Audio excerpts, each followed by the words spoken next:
నమస్కారం, welcome to I dream. ధర్మ మార్గం కార్యక్రమానికి స్వాగతం. నేను మీ విజిత.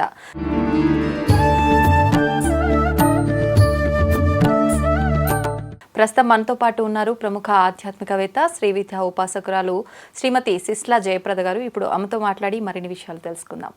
నమస్తే అమ్మా. నమస్తే అమ్మ. శ్రీమాత్రే నమః.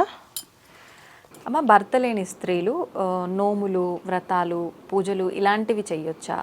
చేస్తే ఆ పూజ ఫలితం అనేది దక్కుతుందా వాళ్ళకి? లేదు అంటే అది దోషం కింద ఏమైనా మారే అవకాశం ఉంటుందా? అంటే వాళ్ళ గురించి తప్పుగా మాట్లాడాలని కాదు, కానీ ఇప్పుడు ప్రస్తుతం మనం చూస్తున్నాం రకరకాలుగా మాట్లాడుతున్నారు. వాళ్ళ విషయానికి వచ్చేసరికి నిజంగా భర్త లేకపోవటం అనేది వాళ్ళ దురదృష్టంగా భావించాలంటారమ్మా? భావించాలి కదా అన్న. ఎందుకంటే ఆ స్త్రీ ఏది కోరుకున్నా అది నెరవేరుతుంది. మనకి ప్రకృతి పురుషుడు అనేది ఉంది. ప్రకృతి అంటే స్త్రీ. సో అందుకని మనస్ఫూర్తిగా మనం ఏదైనా కావాలి అనుకుంటే అది జరుగుతుందని చెప్పేసి మనం పూర్వం నుంచి ఏదైనా కోరిక అంటే ఆడవాళ్ళే కోరుకుంటారు కానీ మగవాళ్ళు కోరుకునే వాళ్ళు కాదు అని చెప్పని వాళ్ళు. మగవాళ్ళు ఎక్కువ మోక్షం కోసం పూజ చేస్తుంటారు, ఆడవాళ్ళు కోరికల కోసం పూజ చేస్తుంటారని మన పెద్దవాళ్ళు చెప్తూ ఉంటారు. అది మేము కూడా చిన్నప్పుడు అదే ఫాలో. ఏదైనా కావాలంటే కోరుకొని బాగా చదువుకోవాలని చిన్నప్పుడు కోరుకుంటారు. పెద్ద మంచి ఉద్యోగాలు రావాలని, మంచి వ్యాపారాల్లో రాణించాలని ఏదో ఒకటి కోరుకో. సో పూజ అనేది స్త్రీకి ఎందుకు ఎక్కువగా ఇచ్చారు అంటే జపాలు, తపస్సులు వాళ్ళు చేయలేరు. ఎందుకంటే వాళ్ళ ఇంట్లో చాలా పనులు ఉంటాయి వాళ్ళకి ఇంట్లో. ఇప్పుడంటే అందరూ కొంచెం స్పీడ్గా మారిపోయారు, కానీ యుగాలు అన్ని మనిషికి మొత్తం మారిపోయి. కానీ మనకి పూర్వంలో మేమున్నప్పుడు, మా చిన్నప్పుడు ఖచ్చితంగా నీళ్లు, మಣ್ಣీళ్ళు అంటే తోడాలి, బావిలోంచి తీసుకొచ్చి మడితో పెట్టాలి దేవుడి రూమ్లో. ఒక్కొక్క పని ఒక్కొక్కరు వేసుకొని ఆ ప్రకారంగా ఆ పని చేయాలని ఒక నియమాలు ఖచ్చితంగా ఉండే. పెద్దవాళ్ళు చెప్పేవాళ్ళు సాయంత్రం స్కూల్ నుంచి రాగానే మీరు ఈ పనులన్నీ చేయాలి అంటే చేసేవాళ్ళవి. ఇవాళ మనకి అంత ఫెసిలిటీస్ మొత్తము స్విచ్ వేస్తే లైట్స్ వచ్చినట్టుగా, స్విచ్ వేస్తే వాటర్ వస్తున్నట్టుగా వస్తున్నాయి. అయితే పూజ విషయంలోకి వచ్చినప్పటికి ఏమైందంటే ఇక్కడ ఎవరైనా పూజ చేసుకోవచ్చు. పూజకి ఏ దోషం లేదు, తప్పు లేదు, చక్కగా చేసుకోవచ్చు. అయితే సౌభాగ్యం కోసం చేసేవి నోములు, వ్రతాలు. నోములు అనేవి, వ్రతాలు అనేది ఏంటంటే సౌభాగ్యం కోసం. అంటే మనకుండే ఏవైనా ప్రారంభ కర్మలో దోషాలు ఉండి ఇవాళ చిన్న వయసులోనే ఇలాంటి సిచ్యువేషన్స్ ఎదుర్కోవాల్సి వస్తుంది ఆడవాళ్ళు అంటే వాళ్ళకి ఏదో పాపం చేసుకుందే ఉంటుంది కదా. వాళ్ళకి కావాలనేది చేసుకుంది కాదు, ఈ జన్మలో చేసుకుంది కాదు, ఏ జన్మలో చేసుకున్న ప్రారంభం వాళ్ళు. సో అందుకే అనుభవిస్తున్నారు. దానికి ఏంటంటే వాళ్ళు పూజ చేసుకోవచ్చు చక్కగా. పూజ వాళ్ళకి కావాల్సిన పూజా విధానం చక్కగా చేసుకుంటే అది వాళ్ళకి నిత్య పూజలు. నిత్య పూజ కానీ, గుడికి వెళ్ళడం కానీ, ఏదైనా చేసుకున్నా, దండం పెట్టుకున్నా అది వాళ్ళ పిల్లలకి కానీ వాళ్ళకి కానీ సంతోషంగా ఉంటుంది. అయితే స్త్రీలు చేయకూడదు అనే నియమం ఏముంది అంటే అసలు ఈ స్త్రీలు చేయాల్సింది అసలు ఏ పూజ లేదు అలా చెప్పాలంటే, ఒక నోములు తప్ప. ఓకే. ఎందుకంటే వాళ్ళు అన్ని భర్తకు కావాల్సిన అన్ని చేస్తే సరిపోతుందని చెప్పదని. ఎప్పుడైతే లేదు మేము కూడా చేస్తాము సమానం హక్కులు అని వచ్చినాయి, ఇది కూడా సమాన హక్కులుగా పంచుకొని జపాలు, పూజలు, తపస్సులు ఆ స్త్రీలు కూడా చేస్తున్నారు. సో చేస్తున్నాం, మంచిదే, మంచి పద్ధతి. కాకపోతే వ్రతము, నోములు అనే మాత్రం సౌభాగ్యం కోసం చేస్తాం. సౌభాగ్యం బాగుండడం కోసం చేస్తాం.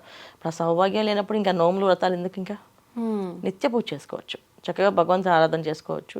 ఈ జన్మలో జరిగింది కనుక వచ్చే జన్మలో కానీ రేపు వాళ్ళ సంతానాన్ని కానీ ఇలాంటివి ఏం జరగకూడదు, ఇంట్లో ఇలాంటివి ఏం జరగకూడదు, అరిష్టాలు ఏం జరగకూడదు అని చెప్పి దండం పెట్టుకోవచ్చు, చక్కగా పూజ చేసుకోవచ్చు. ఇప్పుడైతే వాళ్ళు ఈ నోములు, వ్రతాలు చేయడానికి పనికిరాదు, కానీ చేసుకునే వాళ్ళ దగ్గరలో వాళ్ళు ఉండడము, ఆ కార్యక్రమాల్లో పార్టిసిపేట్ చేయడము అలాంటివి చేయడానికి ఓకేనమ్మా? అది ఎందుకు వద్దంటారంటే ఆడవాళ్ళకి చాలా సున్నితమైన మనసు. అవును.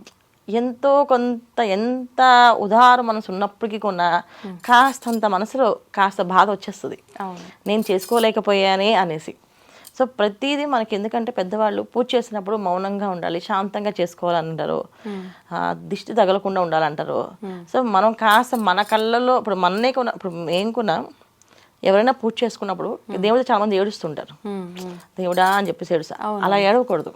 ఆ నీళ్లు కింద పడితే భూదేవి చాలా బాధపడుతుందంట, అది ఇంకా భారంగా మారుతుంది. తెలియక చాలా మంది ఆడవాళ్ళు మా పరిస్థితి మారట్లేదు దేవుడా అని చెప్పి ఏడుస్తూ ఉంటారు.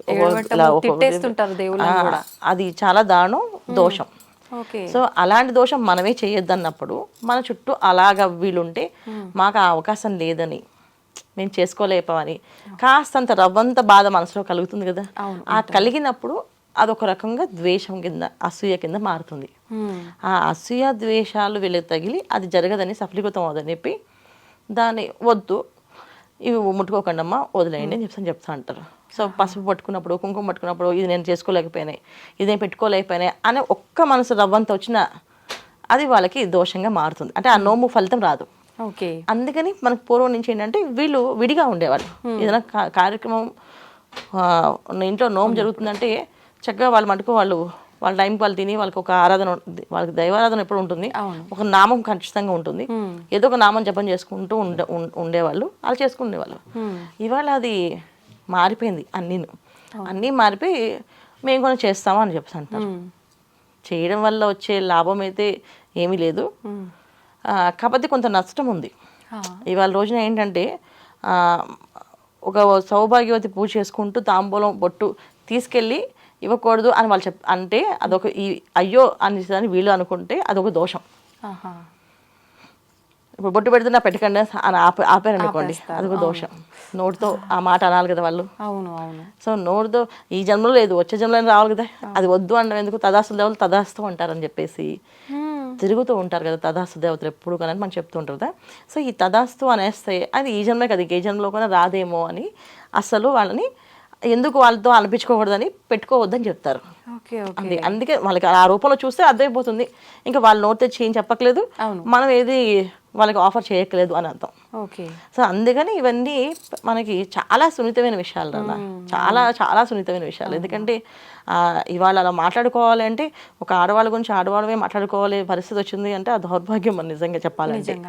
సో అంత దౌర్భాగ్యాన్ని మనం మాట్లాడుకునే పరిస్థితి వచ్చింది అంటే తెలియక చేసే పనులు, తెలియక వీళ్ళు రావడము, తెలియక వీళ్ళు చేసుకోవడం, పాపం వీళ్ళు వద్దని నోట్లో చెప్పవలసి వచ్చి రావడం, లేకపోతే పక్క వాళ్ళు ఆమెకు వద్దు అని చెప్తే అదొక దోషం. ఇప్పుడు ఆమె చెప్పలేకపోతుందంటే పక్క వాళ్ళు ఏం చేస్తారు, ఆమె పెట్టకూడదు, ఆమెకి ఇవ్వకండి అంటే మళ్ళీ బాధపడతారు.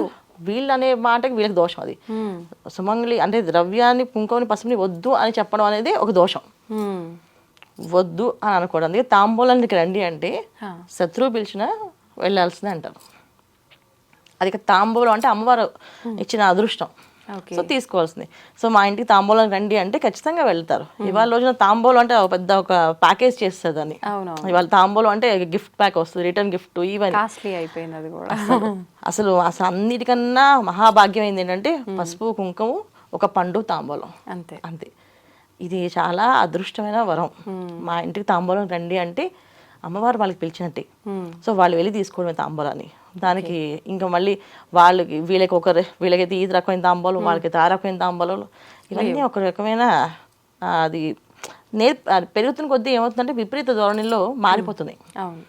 పూర్వం ఏదైనా నోచుకుంటే పండు, తాంబూలం, శనగలు దానం. ఎందుకంటే మనకి ఉండే ఏవైతే కర్మలు ఉన్నాయో దాన్ని తొలగించడానికి ఈ దానం అనేది శనగలతో పాటు ఈ తాంబూలం ఇస్తారు.